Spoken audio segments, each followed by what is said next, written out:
संतोष पुजारी तुमच्या विरोधात उभा नव्हता, तुमच्या विरोधात विनायक मासाळ उभा होता. त्या विनायक मासाच्या बाबतीत बोला ना. तो ज्या वेळेला आम्ही 18/5/23ला इथं आलो आणि गोबाले साहेब म्हणतात की 20/5/2024ला आम्ही इथं आलो, त्यांच्या अगोदर आम्ही 1 वर्ष काही वशरण इथं आलो का? तसं करत नाहीत. 1 मिटिंगला यायचं, 2 मिटिंगला हात गैरराज यायचं, अशा पद्धतीने त्यांचं काम चालू आहे. चिटुरी का हातात आणायची आणि फक्त तक्रारीचा कागद द्यायचा. यांच्याकडे कामाचं कुठलं मार्केट किंवा व्हिजन सांगायचं त्या कुठल्याही त्यांच्याकडे मार्केट नाही. प्रक्रिया ही तर सभापती असतील, उपसभापती असतील, अगर संचालक असतील, ह्यांना टेंडर कधी मिळत नाही, कारण ते टेंडर बहादूर आहेत. सभापती कुठल्या टेंडर बहादूर नाहीत, कुठलं काम घ्यावं ही त्यांची भूमिका नसते. फक्त लोकांची इथं कामं झाली पाहिजेत एवढीच त्यांची भूमिका असते. बक्षिसं जी लावलेली होती ती बक्षिसं जिल्हा परिषदेची आचारसंहिता असल्यामुळं त्या लोकांना आम्हाला बक्षिसं देता आली नाहीत. उद्या शुक्रवारी राज्याचे गृहराज्यमंत्री योगेश कदम येत आहेत, त्यांच्या हस्ते त्या बक्षिसाचं वितरण आम्ही करणार आहे परवा दिवशी शुक्रवारी. जो माणूस मिटिंगला येत नाही तो ह्या ठिकाणी किती वेळ देणार आहे मार्केट कमिटीला? त्यांनी सांगावं की 2 वर्षामध्ये, या 3 वर्ष झाली आता जवळजवळ 3 वर्षामुळे या मार्केट कमिटीचे 10 मिनिटं मी वेळ दिलाय. आमची अभ्यास दौरा निघाला होता. मी स्वतः त्यांना म्हणलं, इथं आलते ते उबाल साहेब, चला म्हणलं अभ्यास दौरा जा. अहो भगवानराव म्हणले मला 10 मिनिटं सुद्धा वेळ मिळत नाही. एवढे ते त्यांच्या कामामध्ये व्यस्त आहेत आणि फक्त मार्केट कमिटी तक्रारीपुरतं त्यांनी गृहीत धरलेले. का असावा समाजामध्ये? माणूस मळका असला तर चालेल, पण तो माणूस जळका नसावा या मताचा मी. काय सांगाल? काल कृषी उत्पन्न बाजार समितीचे संचालक राजसाहेब उबाले यांनी मार्केट कमिटीवरती आरोप केलेले आहेत की जे कार्तिकीच्या बाजार यात्रेच्या निमित्ताने जे बक्षीस समारंभाचे जे वाहन आहेत, गाड्या आहेत, बुलेट वगैरे स्प्लेंडर गाड्या, त्या इथले कर्मचारी वापरतात की आणखी कोण वापरतात, ते शेतकऱ्यांना द्यायचं काय झालं? तसेच जो निविदा प्रक्रिया होती ते रद्द केलेले आहेत, जाणून बुजून रद्द केलेले आहेत, असे त्यांच्यावर काही आरोप आहेत. काय सांगाल याबद्दल? बरं का, ही कृषी उत्पन्न बाजाराचा संचालक मी भगवान नामदेव पाटील बोलतोय. ज्यावेळा आम्ही निवडून आलो या ठिकाणी, निवडणूक झाल्यानंतर 18 संचालक या ठिकाणी निवडून आले. निवडून आल्यानंतर ज्यावेळेला आमची पहिली मिटिंग झाली, इथं मिटिंग झाली किती 18/5/2023ला. 23ला संचालक म्हणून आम्ही सगळेजण इथं आलो आणि इथं आम्ही ठरवलं की राजकारण बाजूला ठेवायचं. ही सर्वसामान्य जनतेच्या आर्थिक नाडी आहे, शेतकऱ्यांची, व्यापाऱ्यांची, सर्वांचीच आहे. तर इथं कुठल्याही प्रकारचं आपण राजकारण आणायचं नाही आणि राजकारण विरहित या ठिकाणी आपण काम करायचं. त्या पद्धतीने हुबाल्याने सुद्धा या ठिकाणी सुरुवातीच्या काळात कुठल्याही प्रकारे तक्रार केली नाहीत, कुठल्याही गोष्टी केल्या नाहीत. परंतु ज्या वेळेला आम्ही 18/5/23ला इथं आलो आणि हुबाले साहेब म्हणतात की 20/5/2024ला आम्ही इथं आलो, त्यांच्या अगोदर आम्ही 1 वर्ष काही वशरण इथं आलो का? पण ते तसं करत नाहीत. 1 मिटिंगला यायचं, 2 मिटिंगला हात गैरराज यायचं, अशा पद्धतीने त्यांचं काम चालू आहे. काय तर चुकीच्या बातम्या सांगतायत, खोटं बोलतायत ते, आणि स्वतःला कसं आपल्याला जागृत व्हावं एवढं त्यांचा तो विषय आहे.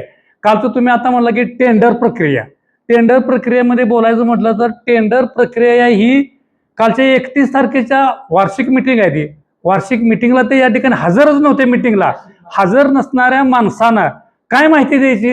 तर चुकीची माहिती ते देत आहेत, सभापतीवर बिनबुडाचे आरोप करतायत आणि खोटं नाटक बोलून लोकांची दिशाभूल करतायत. पण प्रत्येक वेळी वेगवेगळ्या मुद्द्यांवर बाजार समिती आज पूर्ण सांगली जिल्ह्यामध्ये चर्चेत येत आहे. हो, याच्यावर काय उपाययोजना नाहीत का? किंवा तुम्ही हे वारंवार जर गैरहजर राहत असतील तर असं तुमच्याकडे कोणता ठराव नाही का? सदस्य जर वारंवार गैरहजर राहत असेल तर त्याविषयी काय नाही? कसं आहे, सदस्य जर वारंवार गैरहजर, कसा सलग 2-3 मिटिंगला जर तो गैरहजर असेल तर त्याला संचालक मंडळातून बाजूला पण जाऊ शकतो. पण ते तसं करत नाहीत. 1 मिटिंगला यायचं, 2 मिटिंगला हात गैरराज यायचं, अशा पद्धतीने त्यांचं काम चालू आहे. इथं आल्यानंतर कुठल्याही प्रकारचं काय करायचं, एक चिटुरी का हातात आणायची आणि फक्त तक्रारीचा कागद द्यायचा. त्यांच्याकडे कामाचं कुठलं मार्केट किंवा व्हिजन सांगायचं या कुठल्याही त्यांच्याकडे मार्केट नाही. त्यांचं असं म्हणणं आहे की ज्यावेळेस टेंडर प्रक्रिया राबवली जाते त्यावेळेस तुमच्या मर्जीतल्याच लोकांना ते टेंडर दिले जातात. नाही, ही त्यांची चुकीच आहे. कसं आहे, टेंडर प्रक्रिया ही तर सभापती असतील, उपसभापती असतील, अगर संचालक असेल, ह्यांना टेंडर कधी मिळत नाही, कारण ते टेंडर बहादूर आहेत. कारण त्यांचं प्रक्रिया सगळी टेंडरवर चालते. सगळे त्यांना टेंडर काय आहे, काय भानगडी आहे, तिथे किती टक्केवारी असते त्यांना माहीत आहे. पण आमचे सभापती कुठल्या टेंडर बहादूर नाहीत, कुठलं काम घ्यावं ही त्यांची भूमिका नसते. फक्त लोकांची इथं कामं झाली पाहिजेत एवढीच त्यांची भूमिका असते. आणि तुम्ही आता मगाशी मला एक प्रश्न उपस्थित ती बक्षिसांच्या बाबतीमध्ये, आता ती बक्षिसं जी लावलेली होती ती बक्षीस जिल्हा परिषदेची आचारसंहिता असल्यामुळं त्या लोकांना आम्हाला बक्षीस देता आली नाहीत. उद्या शुक्रवारी राज्याचे गृहराज्यमंत्री योगेश कदम येत आहेत, त्यांच्या हस्ते त्या बक्षिसाचं वितरण आम्ही करणार आहे परवा दिवशी शुक्रवारी. आणि जो वेब ब्रिजचा विषय होता तो जाणून बुजून त्याची जी निविदा आहे ती रद्द करण्यात आलेली आहे. आमच्या कार्यकर्त्यांना ते निविदा मिळाली असती किंवा टेंडर मिळालं असतं, आमच्या कार्यकर्त्यांना मिळेल या पाहुणीनं ते रद्द करण्यात नाही, ती आले. टेंडर प्रक्रिया आहे, तिथं काय जागेची थोडी अडचण आहे, तिथे जिओ टॅगिंग होत असते आणि ती जागेची थोडी अडचण असल्यामुळे तांत्रिकदृष्ट्या थोडी अडचण आली म्हणून ते रद्द केलेलं नाही. ते टेंडर आम्ही पुन्हा घेणारच आहे ते, परंतु ती जागेची थोडी अडचण असेल, तांत्रिकदृष्ट्या ज्या अडचणी आहेत त्याला हे की देण्यासाठी ते ठेवलेलं आहे. त्याचा काय विषय नाही की ते रद्दच करायचं आणि ह्यांच्या कार्यकर्त्याचा विषय नाही. ही टेंडर असते, कुणाला मिळतो तर पुढचा विषय आहे. ती काय संचालक ह्यांना टेंडर मिळत नसते कुणाला. ही टेंडरनं जो कोण मिळेल त्याला ते टेंडर मिळणार आहे. आणि ह्यांचं मत काय, माझ्या संचालकाला माझ्या कार्यकर्त्याला टेंडर मिळतं असं नसते. ही प्रोसेस, ही स्पर्धा आहे ना, शेवटी स्पर्धेत कुणाला मिळेल त्याला मिळेल ना. त्यामुळे त्यांच्यासाठी ते रद्द केलेलं नाही. तांत्रिकदृष्ट्या ज्या काही अडचणी आहेत त्यासाठी ते 2 दिवस स्थगित ठेवलेलं आहे. त्याचे आम्ही परत ओपनिंग करणारच आहे, त्याचा काय विषय. त्यांचं असं मत होतं की तुम्ही म्हणजे पेपरमधनं बातम्या तुम्ही प्रसिद्ध केलेल्या की एप्रिलमध्ये तुमचं काम चालू आहे. आता एप्रिल सगळा संपला तर तुम्ही हे एप्रिल फोन केला असं ते म्हणताय. नाही, ते चुकीचं त्यांचं बोलतायत. त्यांचं मत काय, हे टेंडर ओपन लगेच जावं, पण जर अडचणी येत असतील तर ते स्थगित ठेवलं पाहिजे की नाही 2 दिवस, त्याच्यानंतर ते आम्ही ओपन करणारच ना. ते अडचण तांत्रिकदृष्ट्या काय, आता इथं रोड आहे, या रोडवरच ते येते. ती रोडला सारून सगळ्या संचालकाचं मत आहे की ते रोडला सारून झालं पाहिजे. असं 2 वेळा घडले, मग असं 2 वेळा पण तांत्रिक अडचण आहे. नाही असं नाही, 2 वेळा नाही घडलेलं. ते काय चुकीचा आरोप करतायत, लोकांची दिशाभूल करतायत, शेतकऱ्याला चुकीच्या बातम्या देत आहेत आणि ही पद्धत आहे त्यांची. फक्त प्रत्येक वेळी असं घडतं की जे पाठीमागचे आरोप आहेत ते आरोप तसेच राहतात तर नव्याने पुन्हा आरोप केले जातात. लोक त्यांचा ते उद्योगच आहे. ते कधी जो माणूस मिटिंगला येत नाही तो ह्या ठिकाणी किती वेळ देणार आहे मार्केट कमिटीला. त्यांनी सांगावं की 2 वर्षामध्ये, या 3 वर्ष झाली आता जवळजवळ 3 वर्षामुळे या मार्केट कमिटीचे 10 मिनिटं मी वेळ दिलाय. आमचं सभापती संतोष भाऊ हे 24 तास या मार्केट कमिटीमध्ये पडून असतात.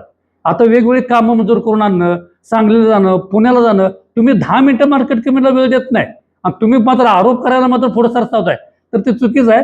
विषय कसा झालाय, काल जिल्हा परिषदेची निवडणूक झाली, त्या निवडणुकीमध्ये ते थोडं कसं आहे, जे निवडणुकीमध्ये जे पराजय असतो, एक येणारा एक पडणार आहे, त्या निवडणुकीत त्यांचा पराजय झाला आणि त्यामुळे त्यांनी ती बाजू सोडली आणि आता संतोष पुजारीच्या विरोधात जरा इथं आवाज उठवायला चालू केले. संतोष पुजारी तुमच्या विरोधात उभा नव्हता, तुमच्या विरोधात विनायक मासाळ उभा होता. त्या विनायक मासाच्या बाबतीत बोला ना. तुम्हाला लय शेतकऱ्याचा कळवळाला येतोय. परवा त्या झऱ्यामध्ये एक टेंबूच्या पाईपमध्ये एका शेतकऱ्यानं पाईप घातले असेल, काय ते चुकलं त्या शेतकऱ्याचं, त्याच्यावर तुम्ही तक्रार करताय. म्हणजे शेतकऱ्याचा कळवळा तुम्हाला किती आहे, फक्त दाखवायचं आहे, फक्त दुसरं काय नाही. त्या शेतकरी बिचारानं घातले असेल पाईप, त्याच्यावर तुम्ही लगेच तक्रार करायची, पोलीस केस करायची. काय तुमचा संबंध तिथं केस करायचा शेतकऱ्यावर आणि शेतकऱ्याची बाजू घेऊन बोलताय काय. तुम्ही शेतकऱ्याचं कुठलं हित तिथं साधलं तेवढं तुम्ही इथून सांगावं, नाहीतर जनतेच्या समोर प्रेस कॉन्फरन्स आम्हाला तिथं बोलून घ्या आणि तुम्ही सांगा मार्केट कमिटीबद्दल मी पुण्याला 1-2दा कामासाठी गेलो, मी सांगलीला गेलो, तुम्हाला 10 मिनिटं सुद्धा वेळ नाही द्यायला. आता परवा आमची अभ्यास दौरा निघाला होता, मी स्वतः त्यांना म्हणलं, इथं आलते ते उबाल साहेब, चला म्हणलं अभ्यास दौरा जा. अहो भगवानराव म्हणले मला 10 मिनिटं सुद्धा वेळ मिळत नाही. एवढे ते त्यांच्या कामामध्ये व्यस्त आहेत आणि फक्त मार्केट कमिटी तक्रारीपुरतं त्यांनी गृहीत धरलेले आहे. आता त्या पाईपलाईन मध्ये पाईप टाकली म्हणताय, मग त्या टेंबूच्या पाईपलाईनला अटॅच मध्ये होते का ते चोरून घ्यायचे? नाही अहो शेतकऱ्यांनी टाकले असेल हो.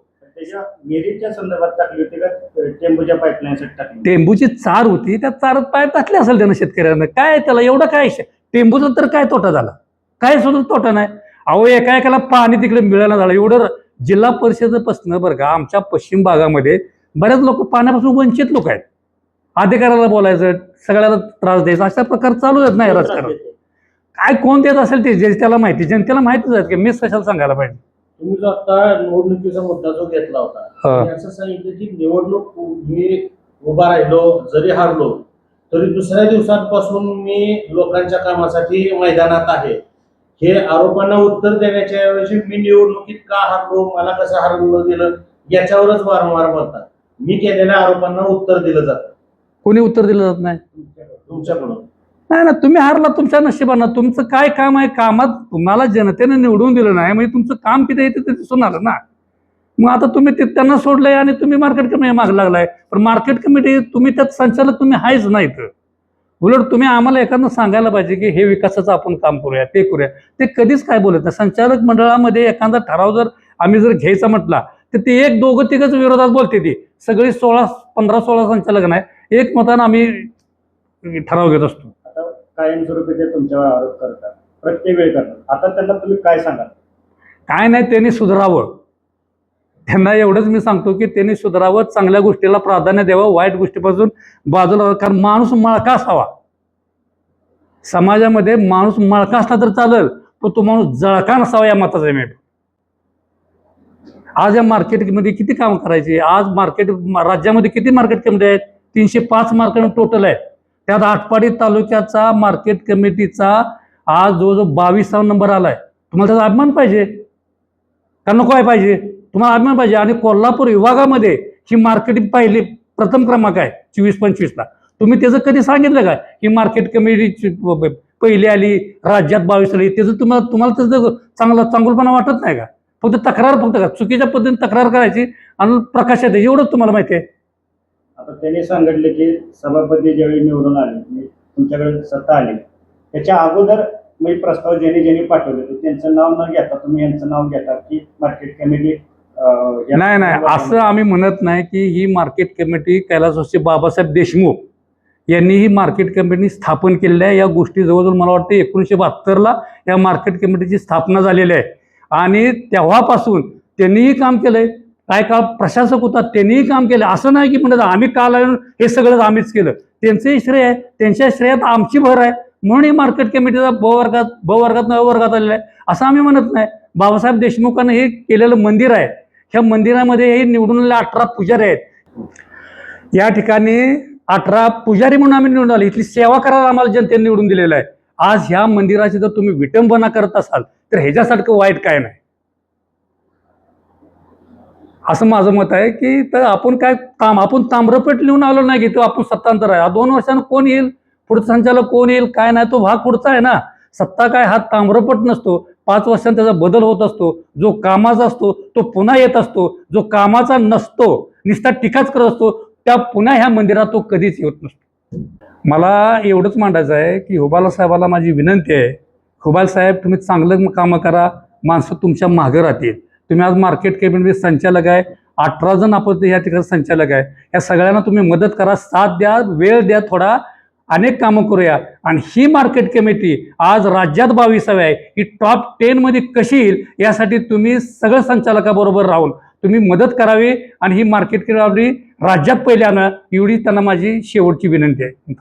आवाज माणदेशाचा, माणदेशातील प्रत्येकाचा.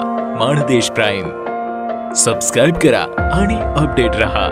नवीन व्हिडिओच्या नोटिफिकेशनसाठी बेल आयकॉनचं बटन दाबा. धन्यवाद.